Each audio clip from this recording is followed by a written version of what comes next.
Well, that'll pretty much do it for the Mike Norvell tenure. From the EPR Creations studio, this is Doc Staples bringing you Unconquered with Doc Staples in a immediately after Hot Takes podcast that I didn't really expect to be doing at 2:21 in the morning. Because, look, I mean, I expected this to be a multi-win score by Florida State.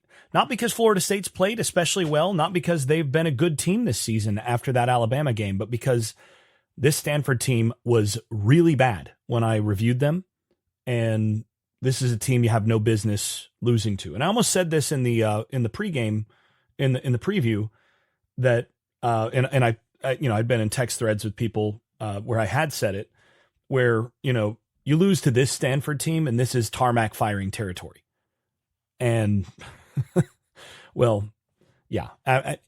Honestly, though, even if they had come back at the end there and they had a chance to win this game, chance to go into overtime and potentially win this game there at the very end, even if they'd come back and won this game, it was over. I mean, look, you can't move on. And the reason for that is it was pretty apparent in the first half that this team has quit, or at least that they've quit on Mike Norvell. And once you reach that point, it's the same thing that I said about Willie Taggart a few weeks before he got fired, where it's like, look, it's one thing if there's dysfunction, if there's other thing, it's another thing once your guys quit on you. And that's where they were here. And, you want to know the reason, the primary reason why this program has gone over a calendar year without an ACC win. The reason you've gone over a calendar year without an ACC win is because of the lack of effort and the lack of strain that we saw through much of this game. This team came out and took belt to hindquarters against Alabama and played with an edge that we have not seen since, at least not against another Power 4 team. And the thing is, you could see that emerge again in this game in the fourth quarter when it was obvious that they had a real shot at losing, when they were probably going to lose. All of a sudden, the defense looked completely different. All of a sudden, they were playing like their hair was on fire, and guys were playing with that little bit of extra strain to get to the football, to beat a block. Before that, throughout the whole game, up to that point, guys were content to kind of be in their gap and get blocked. And, to be in coverage, but not really to strain to get there. And then all of a sudden, they tried to flip the switch and turn up the intensity. And if you want to know what the problem has been, that right there, I think, made it the most obvious. All you have to do is take a look at the first couple drives of the game, watch the defense and watch the intensity level, and then watch the last two drives of the game from the defense. You don't even need to watch the rest of it. And you go, okay, look, they're not playing as hard there as they are there. They obviously are not playing hard because I don't know what the entitlement is or whatever, but the accountability level to get guys to play with that level of urgency is not there. Now, I think you can go back and watch drives against UVA. Same thing. Why it was not as obvious against Miami. I think they played with much better effort against Miami, but you expect that they would. But I do think they turned it up a little bit in the fourth quarter, even there. Second half, I would say, not just fourth quarter. And then against Pitt, some similar things, but it wasn't just as absolutely noticeable as this one. And then once Norvell had a run-in with a player where he came out to get on Edwin Joseph after Joseph had an offsides penalty that ultimately, you can make the case that penalty basically cost him the football game, among several other plays. But he came out to get on him after that, and Joseph basically blew him off, gave him a, F you kind of attitude, and, walks right by him, and Norvell got flipped out on him and the two had to be separated on the sideline. Once that stuff is happening and that's spilling over to the game sideline, you're cooked. You're done. Like, as a coach, you can't have that stuff happen. Like, that tells you that your players are not invested in you.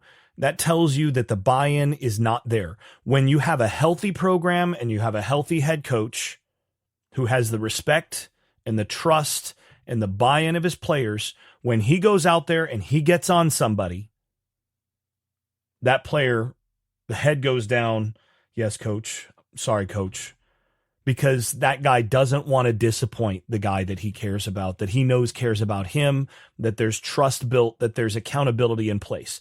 And if he doesn't respond that way, then his teammates who do have that relationship with their coach and with their coaching staff, they're going to step in and they're going to enforce it. That's how a good team works. That's how a healthy culture works. And Florida State is now well past that. Once I saw that in the first half, it was like, okay, well, it's over. You can't. And look, I mean, I've been beating the drum that you don't want to pay the $60 million buyout and pay a guy $10 million a year not to coach, because it's like cutting the throat of your program. You can't afford that. You aren't Texas A&M. You can't just have a 6 billionaires cut a check and have no, not even worry about it. Florida State doesn't have that. So my take all along has been, look, as long as it's viable at all, you don't pay that kind of buyout money. You invest in getting that money towards better players, to buying the best quarterback money can buy, and you keep running it back with a guy that's shown that he can go undefeated in the regular season. You're fine. But once you get to this point, it's pretty obvious that you can't, you have to swallow the buyout money. There's nothing you can do about that. And you're going to have to make that into a line item for some years.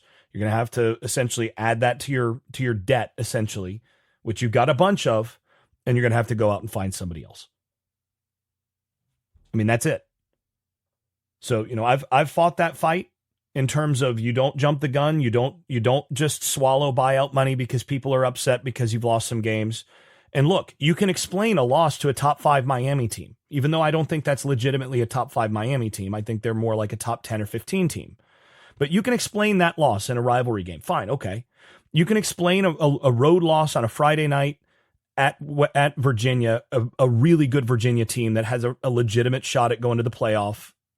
Right now has potentially an inside track based on schedule and level of play to go play in the ACC championship game. That's a really good Virginia team. You lose to them in overtime on the road on a Friday night, and you go, well, you had them, and you shouldn't lose those, but it's more excusable than some. And even the Pitt game, going into that, I was like, look, this is a bad matchup for you. There's a number of things that they do defensively that are a problem for you. Offensively, their quarterback has flashed, and he's a guy that can get hot. More understandable, but now you're starting to fray the edges of that rope, and it's like, okay, you gotta get the train back on the tracks, or it is over. But you cannot lose to this Stanford team. You can't do that, and you can't lose to this Stanford team and be 0-10 in your last 10 ACC games. Not in Tallahassee, not at Florida State. You can't do that. So, if you're Florida State brass, Mike Norvell is fired. He knows that he's fired before he actually gets on the plane. I mean, that's that. And I'm sad to see it. Mike, I think is a good guy. I think I still maintain that he is a very good coach in general. And I maintain that he had maybe the worst headwinds of any coach that I've ever seen at a premier program, taking over in the midst of COVID, not being able to recruit the way that, ordinarily you would with a new coach smell, then getting the nut punch to end all nut punches at the end of the 2023 season where he had built to exactly the picture that he had wanted at Florida State. And that was a team that very well might have been able to win a national title. And then it turns out that wasn't just a nut punch. That was a complete castration. I mean, I said it after that happened. You can go back to early January and late December and listen to the podcast episodes that I did then. And my big concern, what I said is, how is this going to impact Mike Norvell's message and his ability to get through to his players? Because he's preached to them so much, trust the process, climb, focus on doing things right, and it's all going to work out. The results will follow. And those guys followed him hard. They went to the moon and back with him. They were ready to go to war with that guy. And then all of a sudden that happens, and a bunch of trust, I think, was just lost. And, I said it last year multiple times that I felt like he never really was able to recover the accountability within the team to be able to get on guys the way that he had before, to hold guys accountable and to have the leadership. And that team lacked leadership last year, and they went out and they got better players this year. I think they got, in general, better leaders on this team, and things looked like they might be right. But then, and I think if they had beaten Virginia and, maybe stayed a little healthier, things could have spiraled in the right direction. But I think that things came into this season still too fragile based on what had happened with the snub and how that led to the 2024 season. And I just think they were too fragile. And ultimately, the loss of trust and the loss of ability to break through and maintain the level of accountability that you need in the program and the level of intensity, that was it. And we saw the end tonight. There's, you can't move on now. You cannot recover from here and have a team that essentially plays low effort, plays at, like they've got a governor on defense that play. And by the way, I'm not real keen on conspiracy theories and all, but the difference in the defense in terms of how they have flown around and the play calling and the general level of focus on that side of the ball since Tony White jumped on that Zoom call about the UCLA job, you do have to wonder. I mean, there were plays to be made by Alabama in that opener. Like, they didn't play a clean game defensively in that game either, but there's been a difference since, and you have to wonder. I mean, you have to wonder. You have to wonder what that's all about, because I will say, I've never seen a 3-3 stack defense that played so passive that you play a 3-3 defense in order to bring, different 4 and 5 man pressures from different angles to cause problems for offensive lines with what you're doing with slanting and bringing guys from different places. You don't play a 3-3 stack to rush the same 3 in the same track over and over again, or to, add a 4th to the line of scrimmage and just rush in your 4-man tracks and drop into space with no disguise. So I don't know what happened there, but, I do have to wonder. And, I think the season also changed pretty dramatically when Tommy Castellanos hurt his ankle against Kent State. And honestly, he should not have been in the game there. And this is where I know a bunch of you hate it when I do this, but I'm going to say, I told you so on this one. Because, look, on Twitter, 2 drives before Castellanos got hurt and Florida State was up like 35-0 or whatever, I tweeted out, and I think it's about time to get Castellanos out. There's nothing left to be gained. And a drive or 2 later, that's when he gets hurt. And that reminds me of 2 years ago. And I've not actually brought up this I told you so in the 2 years since, because it's just flat out too painful. And, it's the last thing I want to crow about. But I said the same thing before the Alabama State game, going back in the 2023 season. You can go back to my preview of that. And I said, look, if it were me, I wouldn't even play Jordan Travis in this game. There's nothing to be gained. You've got a chance to win a national title. You're undefeated. You're going to beat this team no matter what. Put your best players in bubble wrap. I wouldn't play Jordan Travis. I probably wouldn't play Benson. I wouldn't play verse in this game. Get some of your backups some opportunities, and if you win by 21 instead of by 42, that's fine. But there's nothing to gain and everything to lose by playing Jordan Travis, who's, so instrumental to your team. And what did they do? They went in, and not only did they play him, they ended up calling a read option play, and he gets his leg broken, and it changes his life, and it changes the entire trajectory of the program. I hate saying I told you so about that one, but at a certain point, that's one of those things where you can just look at the handling of different quarterbacks over the time of Norvell's career at Florida State. And that really was what doomed him as much as anything else. And it was just not being careful with how you're handling and developing your quarterbacks and making sure that they're protected. I mean, you go back to his first year, and his handpicked guy, Brock Purdy, which doesn't really necessarily speak well for you that was your handpicked guy, but it makes sense. I mean, again, as a COVID recruit, fine, okay. But Brock Purdy gets hurt because you've got him going live in scrimmage, and he busts up his shoulder. How different would that guy's career have been if he doesn't bust up his shoulder and he's able to play early and, learn some accountability early and so on? How much does that change the trajectory of your program? And then, again, playing Travis in a game that he really shouldn't have been playing in and certainly shouldn't have been running in, and then leaving Castellanos in longer than you should have. And the quarterback position has been the biggest problem for you as a coach when you've not been super successful. So yeah, there's a whole lot there.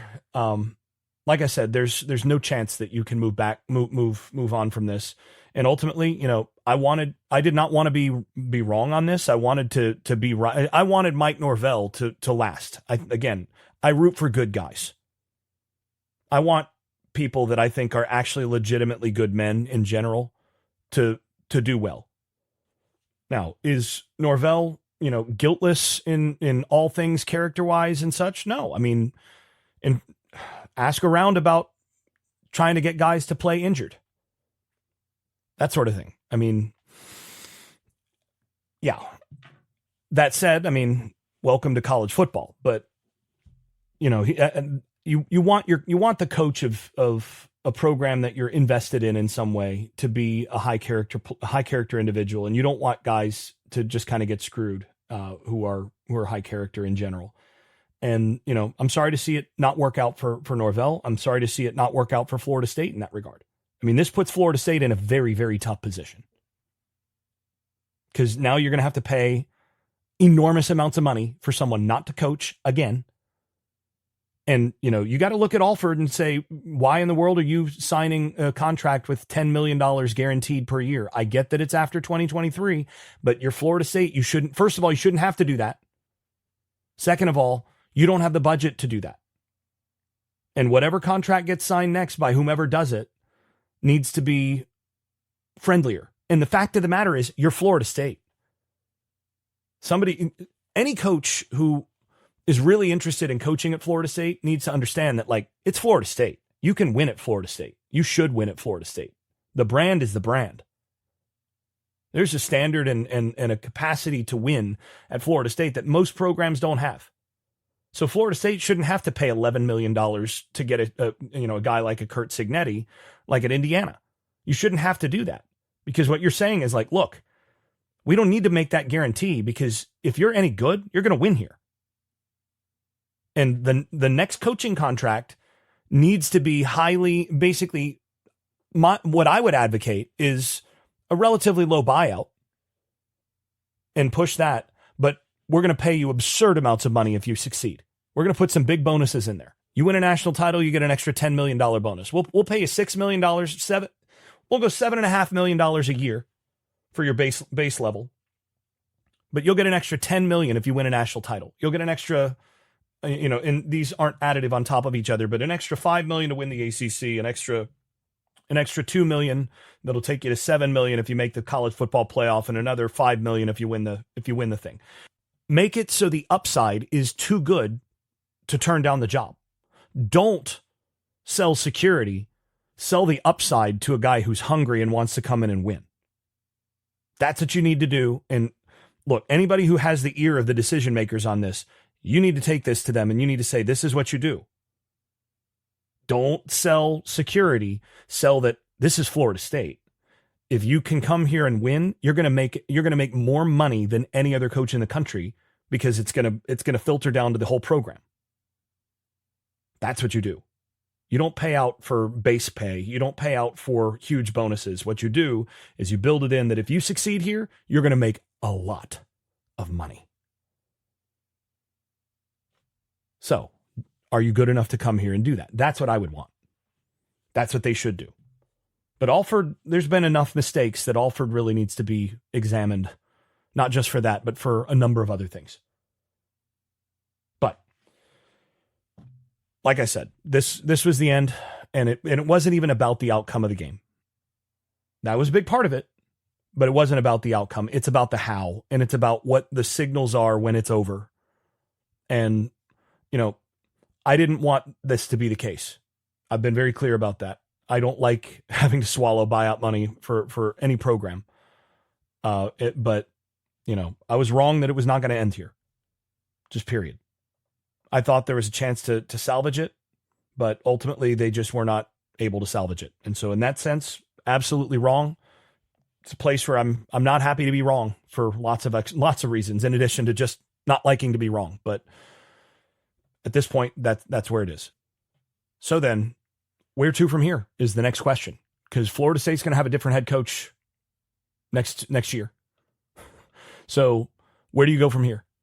And I know there's going to be a bunch of people who are out there suggesting a bunch of names, and so I might as well go ahead and get out ahead of it in terms of putting out my hot board. Who do I think Florida State should consider, and who they shouldn't. I'll just say this. There are several coaches that are going to be mentioned that are hot names and all this, that are fan favorites and everything, that for me are an absolute no, that you just don't even think about it. And I'm just going to say, this is my list of no, I hope Florida State doesn't offer or hire this guy. Lane Kiffin, Deion Sanders, Brian Hartline, Urban Meyer, James Franklin. And then this one is I'm not as opposed to this one as the others, but I also am not a big fan of PJ Fleck. But given that some people are going to want me first to talk about why these people are a no-go for me, let's start with Deion Sanders. First of all, Deion Sanders doesn't recruit. He doesn't visit any recruits. He doesn't go on the road. He just generally does not recruit. And if recruiting was one of your complaints about Mike Norvell, it makes no sense to go and hire Deion Sanders. Secondly, Deion Sanders has not had any success out at Colorado, despite having had some talent out there. So to me, that's a no. And, I say that despite the fact that I know some people in Deion's program who would probably come to Florida State with him that would give me some inside information very easily if that happened. And I'm just saying, no. All right, next, Lane Kiffin. Big fan favorite. And he's just a strong no for me. First of all, what has he ever won? Where has he been? What resources does he have? And I'm telling you, Ole Miss has committed in terms of NIL. They've had a ton of money invested, and he still hasn't broken through. He still doesn't beat the teams that he needs to beat in order to break through. And yes, I know it's Ole Miss. Yes, I get that. But he also coached at USC, which at the time especially may have been the most resourced and most advantageous program in the country. If it wasn't them, it would be them in Ohio State at the time. No, just no. Thirdly, Brian Hartline. And also, by the way, with Kiffin, there's all the other, I'm a big fan of him on social media and other things when he's the coach of another team. It's really fun. But no, not if he's the coach of a program that I'm an alum of and so on. Not my thing. Thirdly, Brian Hartline. There are going to be a bunch of people who are like, oh, he can recruit. Just hire Hartline. He has been a position coach at his alma mater, and he has recruited that position really well with the backstop of the most resourced, arguably the most resourced program in the country, not named Oregon. So yeah, I mean, he's been able to recruit with those advantages to the easiest program to recruit to in the country. I've said this for years. The Ohio State job is the best job in the country for a lot of reasons. Number one is that they sit in a conference that they basically have, up until recently, have really never had to compete with anybody that recruits on even footing with them. Michigan has to go down to Ohio to get its base players. And guess what? Most of those guys grow up Ohio State fans, not Michigan fans. And then Ohio State can build on that, having a top 5 state with, where you basically own the state. And then they can poach nationally because of their brand. And then they're playing a bunch of programs that are not elite recruiters. So it's the easiest program to win at in the country consistently. And he's been recruiting to that program as a position coach while they've been humming. Yeah, of course he can recruit. And I'm sure he's very charismatic and everything else. But he was a co-OC, which was just for title. He was not calling plays. This is his first year calling plays. Have you noticed that Ohio State's not lighting it up as much? Now, they've been good, but they're leaning on their defense. You don't want to roll the dice with Hartline this cycle. No. James Franklin. Bunch of people are like, look, he just got fired at Penn State, and he was, a few plays from the college football playoff final last year. That's obvious home run, at least a stand-up triple. He's a guy that, he's proved he can win at this level.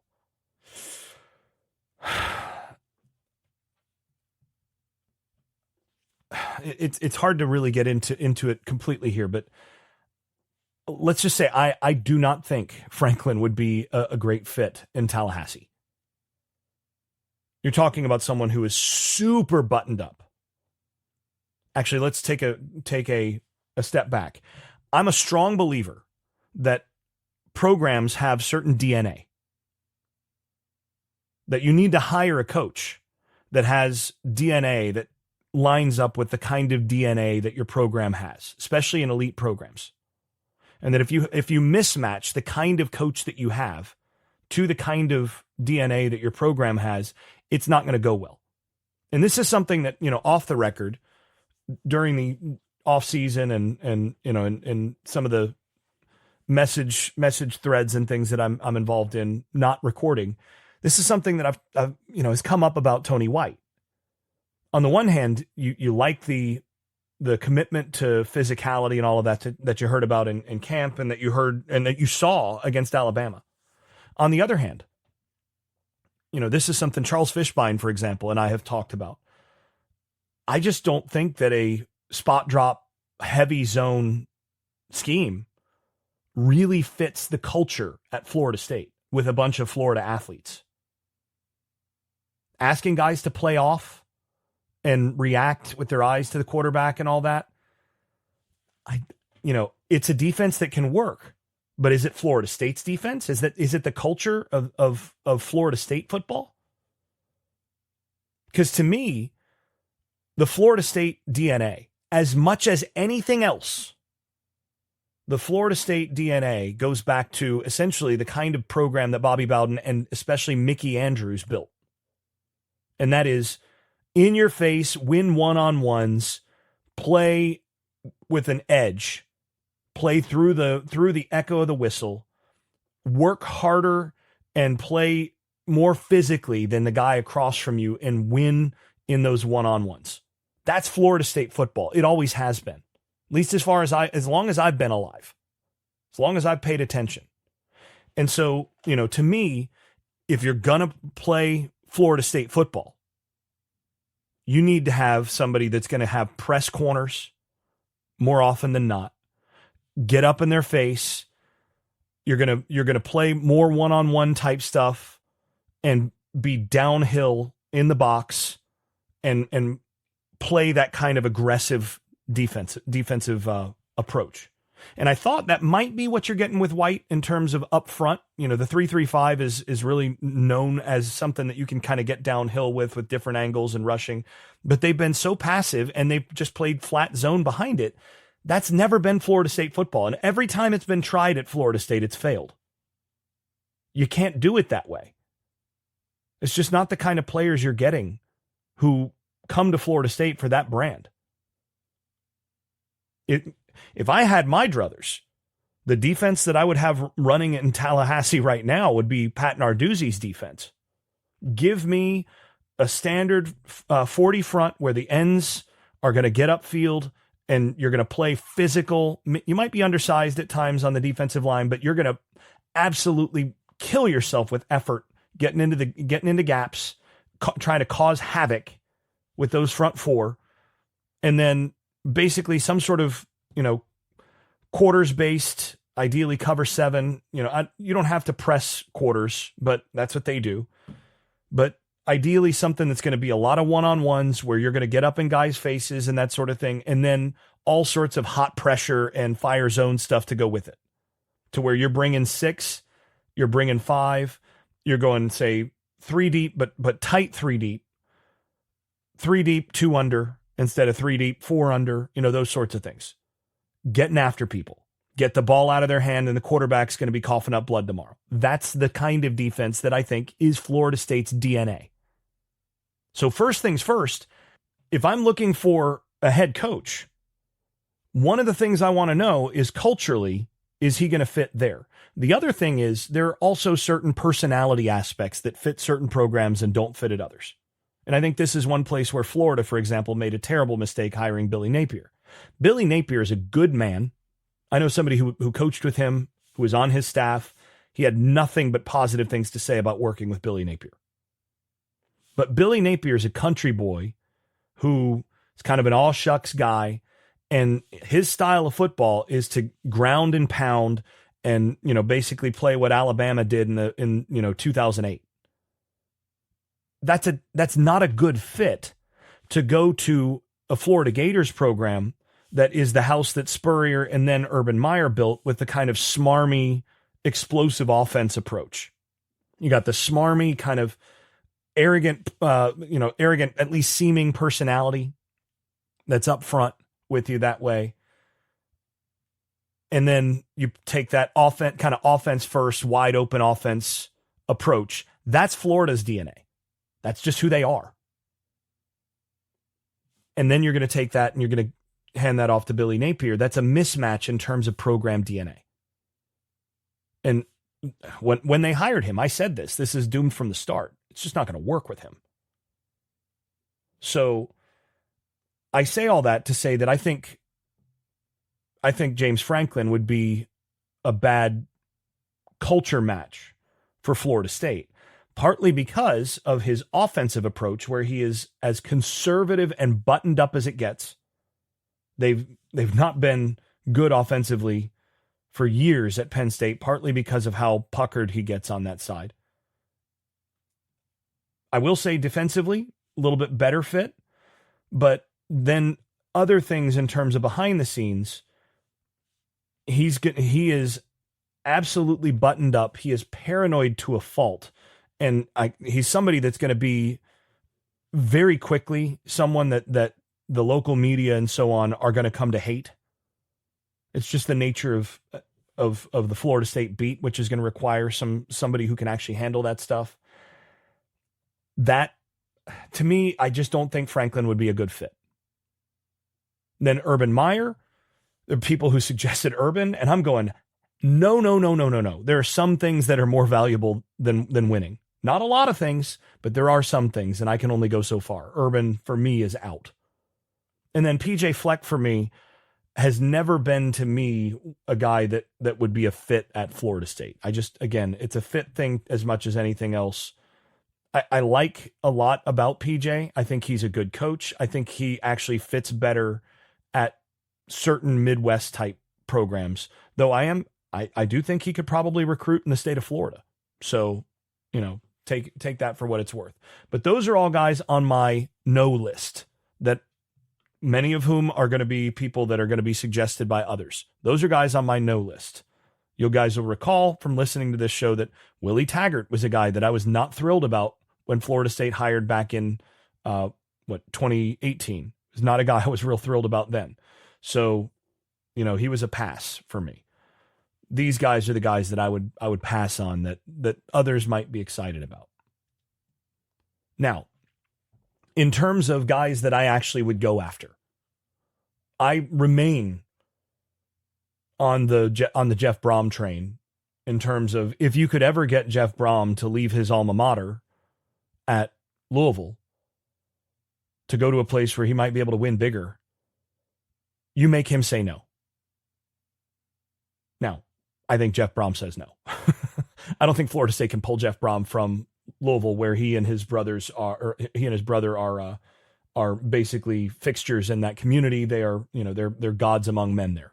And I just don't think that you can get him. So move on down the list. I think you talk to Freeman, or at least Freeman's agent at Notre Dame. I don't think you can get him either, though. But he would be above anybody else that I've talked about so far. You inquire, you find out. Like, is there any pressure that you haven't liked it at Notre Dame? Would you like to come down to Tallahassee? Because I think he's a guy that culturally and otherwise could fit in Tallahassee. Maybe he likes the weather better. You make him say no, but he's going to say no. And then Rhett Lashlee is a guy that, I spent a little bit of time talking to him, at some length, a little bit of time out in the Rose Bowl or the BCS national title game years ago. And I was really impressed by him. Felt like he was an up and comer as a coach, somebody that I thought would be a good head coach. He's somebody I'd talk to, I'd at least consider. But again, I don't think Lashlee leaves SMU because SMU has 23 billionaires, I believe, that support their program. So, why leave for a higher pressure job when you have that kind of open checkbook? So those guys I don't think are gettable, but I would try to talk. In terms of guys that I think are actually realistic, potentially, Clark Lee at Vanderbilt would be toward the top of my list. I think he not only is a really good coach, but I think there's a really good staff along with him that he would potentially bring with him, that they've been able to win at Vandy in a way that, James Franklin wasn't, and in an era where they're depending on different factors to do that. And he's been able to do that. I think they, Jerry Kill and that whole group that came from New Mexico, and those guys are really good coaches. And I would be very interested in seeing if they wanted to come down to Tallahassee. LeaBrent Key is another guy. He's at his alma mater, Georgia Tech. That's the best coach team in the ACC. LeaBrent Key is a really good coach. And he's at his alma mater, though. And I think Georgia Tech is very interested in keeping him there for the long haul. I think LeaBrent Key probably says no, but I make him say no. And if he does say no, one of the guys I'm talking to is Buster Faulkner, who is the offensive coordinator at Georgia Tech, who I think actually could be also a fit at Florida State. And you got to think with Buster Faulkner, not only is he the coordinator at Georgia Tech under LeaBrent Key, but he also comes from having worked with Kirby Smart at Georgia. So many of you, and by the way, another guy on my no list is Glenn Schumann. A bunch of people are going to mention him in terms of the Georgia defensive coordinator. He's a hard no for me. If you want somebody from the Kirby tree who can recruit, who can do all those things, go get Buster Faulkner. If you're going to go for the assistant route, for the up-and-coming assistant route, Buster Faulkner, look at what he's done when he's gone against Kirby and Schumann with less talent at Georgia Tech. And the guy can recruit. He already has ACC knowledge, all of that. Buster Faulkner, if we're talking about assistants, would be the top guy on my list. So if you can't get LeaBrent Key, I'm looking at Buster Faulkner as a possibility. But before I'd get to Faulkner, I'd go through Matt Campbell at Iowa State. I know Matt Campbell was interested in the North Carolina job until it became clear that the inmates were running the asylum and the trustees were actually doing the hiring, and he quickly got out of that interest. But Campbell's a guy that I think could win and win big at Florida State, and he's a guy that in terms of culture, I think he's pretty flexible. The downside with Campbell, I think, is he's very Midwest. He's always basically been in a 3-state area, and I think as a Midwest guy, you have to consider what the possibilities are there.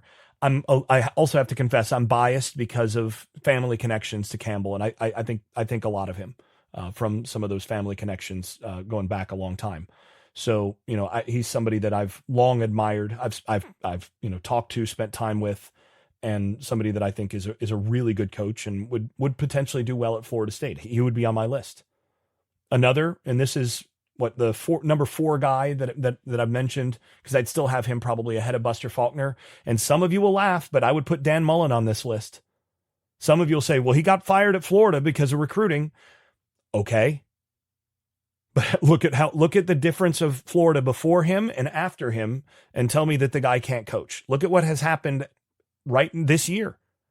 That guy can flat out coach. And what I would try to do is pair him with a system and with essentially a GM and so on, try to structure it so that you have a recruiting apparatus that's built around him, have him hire recruiters and let him coach. Realistically, I mean, he's somebody that would be on my list. And I know some people will disagree with me on that. I understand that. That's fine. But Buster Faulkner would be the next on my list. After that, you're looking at people like Jedd Fisch out at Washington, who I think is a really good coach. Fran Brown at Syracuse, who I think is really intriguing for a lot of reasons. Sumrall at Tulane is another guy that I would strongly consider. And then you have to actually bring him up, and that's Jimbo Fisher. I would hire Jimbo Fisher before I would hire James Franklin. Now, do I think it's the best idea? Probably not. Because, I mean, when has a coach's second term at a program that he left really gone all that well? I mean, do we really think that Jimbo would be able to reproduce 2013? I don't think that's very likely. And look, there are very few people who think more highly of Jimbo Fisher as a football guy than I do. Many of you know this.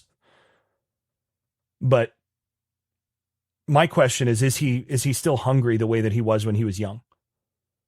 And I think it's really hard to be hungry the way that he was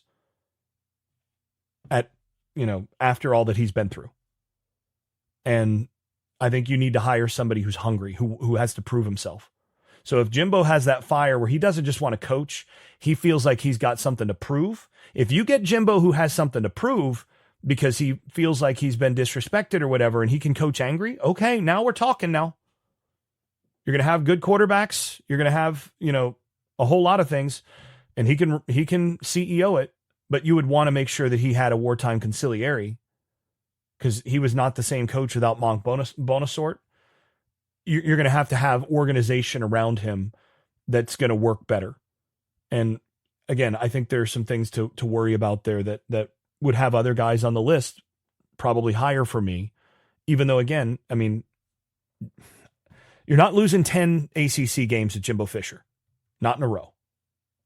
So that would be my list. And, there are probably a couple others that I might put on this list, as I think through it. But those are the guys that first come to mind for me. Those are the guys that are clear nose for me. Like I said, the nose are Kiffin, Deion, Hartline, Franklin, Urban, Schumann, and Fleck. Those are guys that are going to be mentioned by a bunch of people that would not be on my list. Some of them are hard nose. Fleck is more of a soft no. He's not my cup of tea in terms of at Florida State. And then guys that I would go after would be, kind of in order. BrohmFreemanLashlee, Key, Lee, Clark Lee, Matt Campbell, Dan Mullen, Buster Faulkner. And I think after that, you get to Sumrall and Jimbo Fisher. And Fisch and Fran Brown are on there somewhere. Those are the names. And, do I think any of those names is guaranteed to get you to 13-0 in the regular season and has that kind of ceiling? I'm not sure, but I can be pretty confident that you're not going to lose 10 ACC games in a row either. So yeah, it's been a much longer hot takes podcast than I expected, but that was a much uglier look into a team that has clearly quit and that the head coach has lost. So at this point, you got to move on, and it's time to consider what the future holds for Florida State. So now we've gotten this far, and I haven't even talked about the game itself. Sort of an afterthought at this point, beyond, some of the obvious things like the effort shifts and, turning it, trying to flip the switch on and off, and the disrespect and the losing of of your players. And I think even coaches at this point, I think that was probably all we really needed, but some other things there. it is baffling to me what happened to Gus Malzahn's offense after essentially basically from the time that Tommy Castellanos got hurt against Kent State on from there. The motion and the just sort of rhythm that he had as an offensive play caller once Castellanos hurt his ankle completely disappeared. And you got to wonder, like, why all of a sudden are you not running the jet sweep action? And why all of a sudden are you not doing your orbit stuff and all of the buck sweep type things and the variety that you typically put teams into a bind with? All that stuff disappeared. And all of a sudden you just got, I mean, things were just so turgid. And it was just, I mean, and then you're asking Tommy Castellanos to drop back 30 times, 40 times in a game and be a drop back passer. And that's not a recipe to win. If that guy can't run and you're asking him to throw over the middle and do those sorts of things, you're going to lose games. I don't understand what they were trying to do in terms of game plan, offensive game plan. I don't understand defensively what their approach has been in terms of, just so often just being very vanilla. Like, you did not bring Tony White in to run vanilla stuff and to just, you got 3 down, rush 3, you got 4 down, rush those 4 with very little else. It just, the whole thing seemed so turgid and vanilla. And I mean, it was almost like they're trying to tank for the first pick in the draft. And it's just inexplicably bad football from a team that beat maybe the best team in the country in game 1. I don't understand. Obviously, I don't understand enough that I got the outcome of this game so wrong. I mean, it's unreal that a team with the level of players that Florida State has lost to that Stanford team. I don't care what time the kickoff was. I don't care if they played in a lake. That's really bad football. And I mean, I'm talking from the coaches down to just basic level execution and accountability and a whole host of things. Just things went bad and went south very quickly. And you got a coaching staff that lost its players yet again. And you can't have that happen. So that's it. We'll go ahead and wrap there. There's not much else to talk about. We'll come back later in the week. I'm sure there's going to be plenty of feedback. And, if you got questions or protests or objections to anything that I've said, feel free to send them in. I'm going to have some mailbag stuff this week because it's a bye week. So it's a good opportunity to go ahead and make a coaching change. And we'll have lots of other things to talk about in the process. So this has been Unconquered with Doc Staples. I'm your host, Doc Staples. Thanks for listening. And hopefully we can keep this entertaining despite the absolute cluster that Florida State football has become. If you've been enjoying this podcast, please leave a 5-star rating over at Apple Podcasts and wherever else you listen to podcasts. Post and repost episodes on social media and tell a friend. And if you haven't left a review in a while, do it again. It really does help the visibility of the podcast. Before we go, I'd also like to thank my advertising partners once more. That's EPR Creations, Luis Marquez of Momentum Realty in Jacksonville, Florida, Shenandoah Real Estate in the Research Triangle of North Carolina, Garage Makeovers, the #1 garage remodeling company in South Florida, and Justin Galloway of Benchmark Mortgage, serving Florida, Tennessee, and Kentucky. You can also stop by the Unconquered Shop at unconqueredpodcast.com, where you can buy stickers, pins, magnets, t-shirts, and other swag. I am especially grateful for those of you at the Dynasty level. That is Brian Leininger, Dave Blair, Jack Horton, Jonathan Kennedy, Lee Caswell, Travis Smith, and Tyler Kashishki. You all are far more generous than I deserve. Thanks to you all. This has been Unconquered with Doc Staples. I'm your host, Jason Staples. Thanks for listening, and thanks for your support. I made this.